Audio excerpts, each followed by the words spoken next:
We started Unlocking Moves because we wanted to challenge and inspire the next generation of entrepreneurs. We wanted to uncover those key pivotal moments that really changed the trajectory of the lives of successful entrepreneurs, what I call their Unlocking Moves. We are now 20 episodes into Unlocking Moves, and we've had some amazing guests and some great discussions. And if I'm being honest, we've had our own mistakes and missteps. It's been a great run.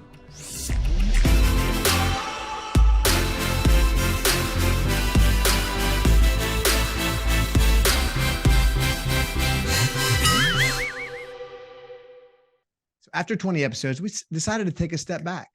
Let's reflect. What are we building? What are we doing? What we noticed were several consistent themes were emerging from each of our discussions.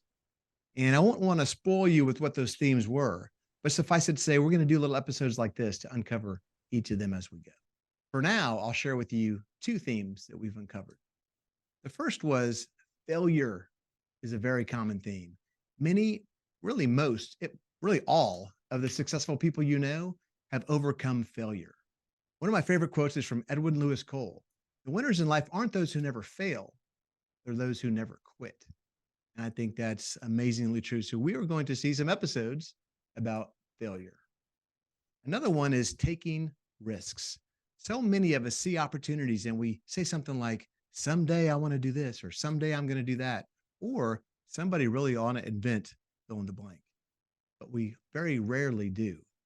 The ones who are successful, they say, WTF, what's the worst that can happen? I'm going to take the risk. So that's what we're going to talk about today, taking risks. This first clip actually covers both of those.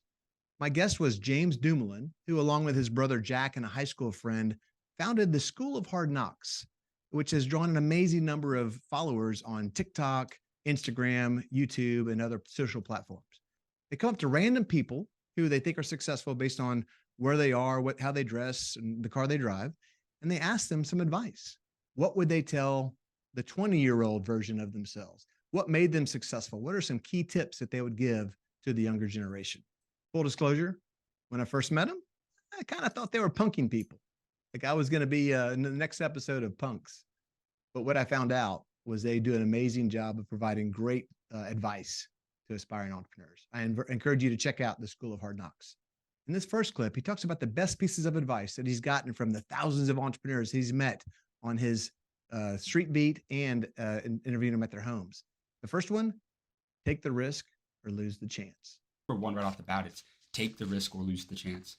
And I'm a big advocate of this, and it's something that you hear all the time, people that they say that they wish they would have gone all in when they were younger, that they would have taken that chance and invested in themselves when they were young, before they had all those obligations, responsibilities. They have the family, before they were in the comfort of receiving that, paycheck to paycheck, and then you have the family, and it's way harder to, escape that, right? Because you get comfortable. Yeah. So take the risk or lose the chance. I love that because, something that my brother and I talk a lot about, it's the third door policy. You're going into, let's say, like an important nightclub, and there's someone there that you have to meet. Front bouncer's not letting you in. Backdoor guys, security guard, it's like not letting it happen. You have to make the third way in. You have to find that way in to go talk to that guy, to go make that connection. And that's what we've done a lot. That's how we interviewed Mark Cuban. We had the conscious effort to go up to him, but we took that chance. A lot of people would have been like, no, it's not worth it. But it's like you never really know unless you try. I love this mentality. If you want to make change, you've got to take a chance. And I love what he described as the third door policy.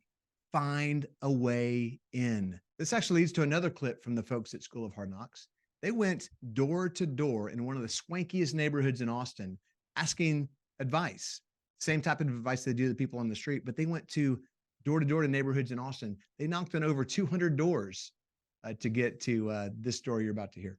We went probably to 100 or 200 houses and maybe had about 5% of the people that actually ended up doing the interview. We had some people that were like, you guys are out of your minds. I'm not even kidding you. They'd open the door. We told them what we were doing. They're like, you guys have lost it. You guys are crazy. And so, but I will say it was honestly one of my favorite videos I've ever filmed. And we got some incredible feedback on a lot of the short form and longer form content that we did.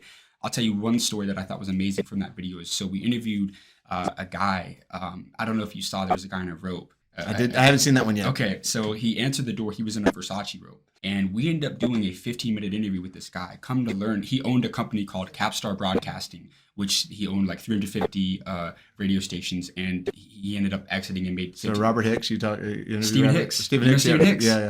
When we were doing the interview, I guess his wife was kind of like on the intercom, and she was just like, honey, like, what are you doing? Because he was in the room. I'm giving an interview, so he gave some great advice though, and one thing that I think that he talked about was that I asked him in particular, someone who sold a company for millions of dollars, you've built businesses, you've surrounded yourself with great people, like what's the number one thing that you look for when you're going into business with someone? Like when you're bringing a business partner on, what's the number one trait you look for in people? And he said that he looks for someone that's actually had some failure, in the sense that it's like you learn more about the character of a person once they've fallen on their face and gotten back up, especially as it pertains to business. And so that was a very interesting perspective, and he gave a great interview. He knocked on several hundred doors. How many of you would have the balls to go into one of the swankiest neighborhoods in your hometown to knock on doors, to ask people for an interview, and then to get a guy in a Versace robe to give you a 15-minute interview is awesome. I applaud these guys. One of the messages I wanted to have you hear also was Steve Hicks' advice that he looks for people who've had failure. It means that they have the ability to get back up, and they show that grit to be somebody he wants to invest in. If you're just joining us on Unlocking Moves, today's episode is brought to you as usual by Hire Better, the strategic talent partner for growth-minded entrepreneurs everywhere. This next clip is from Erik Qualman. In it, he talks about risks, and he takes it a step further and talks about dreams. I asked a question about a commencement speech that he gave to his alma mater, Michigan State University. He encouraged people to share your dreams with others, because if you don't share your dreams, it may never happen. And if you do share your dreams, yeah, you have the ability to fail, but you also have the ability to succeed. If your dream in life is to be the best singer ever on the planet, but you don't tell anybody, then you never really failed because you didn't really tell anybody. So you still have in your mind that you could still be that singer, but you'll never become the greatest singer by not singing. So that's the irony of it. So I did the same thing. I was sitting there. I was cut from my basketball team as a junior in my high school. My dream's to play college basketball. And then I'm the manager, which is the water boy. And I loved it. I love being part of the team. But I had that dream. It kind of whispers at you. It kept saying, you can do it. You can do it. And I realized I needed to put on, I told the students in a commencement address that I go, hey, no offense. I know that a lot of you put on the freshman 15, but I put on intentionally the freshman 50. So I went from 160 pounds to 210. That was my main thing. I needed to put on strength. And I saw it. I'd play against the players after practice. I go, man, I can make the team. But I didn't have the guts. I hadn't told anybody. Still didn't have that. Thought people would laugh at me. And it was that moment against the wall when you wake up that summer and go, wait, I only have 1 year left. What's there to lose? So it took that moment to be, if you're back against the wall, nothing to lose. So I started telling my brothers first, and they didn't laugh, which was good. They're like, you need to work out more. So they're kind of supporting you. Some people laugh, but most people didn't. And they're the ones that support you. But that was the key. Once it's out there, then it's not just you. You've got support staff cheering you on. And then also you try almost a little bit harder because you don't want to let them down. You're not just going to let yourself down. And then fortunately, I was still the manager. So I was doing all the manager work, but they were letting me try out for the months leading into the season. There's only one open spot because they only have 13 folks on the team, 13 players.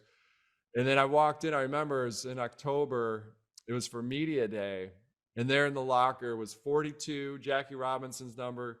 42 is there hanging, and there's my name on the locker, on my jersey for media day. And then everyone's just clapping. Tell your dreams to your friends. And you know what? If they make fun of you, they're not your friends. So find people that are supportive of your dreams. One thing we don't think about is asking questions. How many times have we been in a crowded meeting or a crowded room and we have a question that we want to ask, but we don't because we're afraid of being made fun of, or maybe it's a dumb question? Well, I promise you, if you're thinking it, other people are thinking it too. So put yourself out there. This next clip is from my brother, Rolf, and we'll see what he says about asking questions. Yeah, I reached out to a fellow named Tom Lehman, the dough doctor for the American Institute of Baking. And I called this poor guy, and I think he regretted ever answering his phone. You know, when we celebrate our 25th anniversary, he wrote me a letter to congratulate me. And he goes, Rolf, you were my first successful coaching client. And you go, every afternoon, the phone would ring. I knew it'd be you. And all you did was ask questions. I said, man, I've told my kids since they were in kindergarten, the only stupid question is the question is that you don't ask. And I think that was my unlocking move.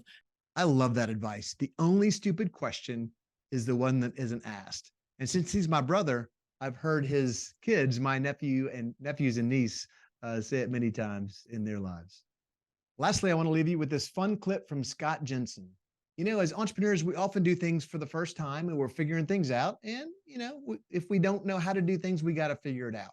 So imagine that you're having the biggest night of your career. You have a great band about to play, about to go on stage in front of thousands of fans. What you don't know is that band won't play until you pay them 100% of their fee. And guess what? You don't have 100% of their fee. So you got to get creative. Let's have a listen to what Scott Jensen did.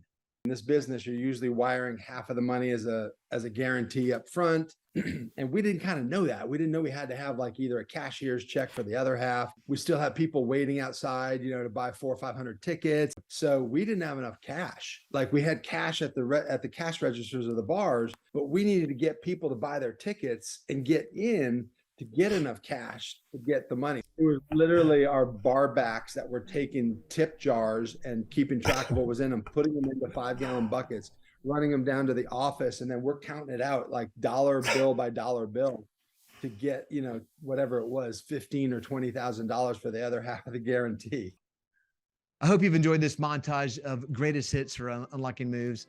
On that note, we're going to wrap this puppy up. Please go like and subscribe wherever you consume your podcasts. We would love a 5-star review on Apple, Spotify, and YouTube. Unlocking Moves. Go check it out.